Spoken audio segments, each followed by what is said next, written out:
Alors Laurie, tu as gagné le 32 km de Yes. l'Ultra Trail d'Angkor. Oui. Une petite balade pour toi, depuis la France jusqu'au Cambodge. Ah oui, une petite balade. Bon, c'est vrai que ça s'est décidé en plus très tard de venir. Seulement 10 jours avant, mon coach en fait m'a dit qu'on avait la possibilité d'y aller, donc je suis partie.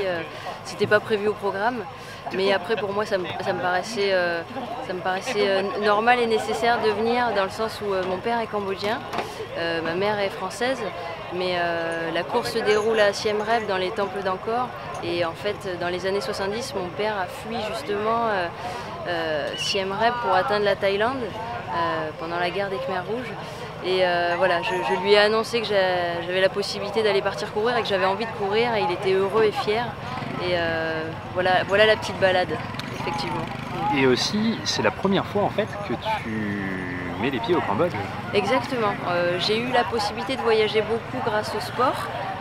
Donc grâce au tennis de table au départ, j'ai joué pendant 20 ans au tennis de table et de 2001 à 2007 j'ai joué pour l'équipe de France.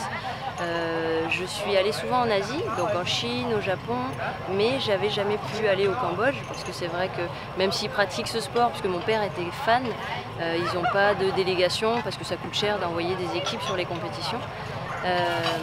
Et du coup, j'avais pas eu la possibilité de venir et je voulais attendre un événement pour pouvoir venir au Cambodge. Soit venir avec mon père, soit venir avec ma famille.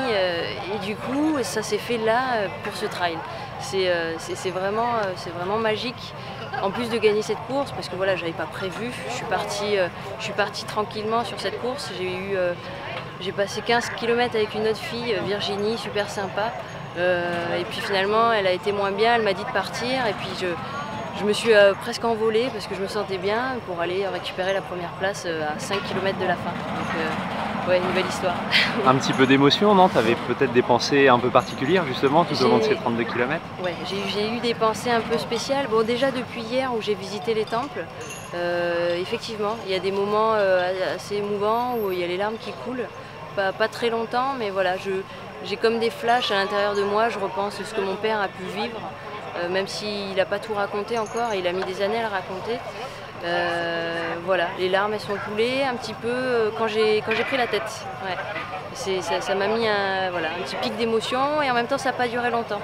Comme si je restais concentrée sur le fait d'arriver au bout. Quoi. Voilà. Ton passé de sportif de haut niveau où justement la concentration et le moral prend le pas sur les émotions peut-être. Exactement, ouais, on essaye de maîtriser comme on peut, de ne pas montrer trop ses émotions.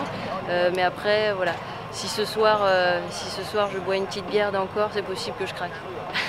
Une seule? Pour l'interview, je vais dire qu'une seule.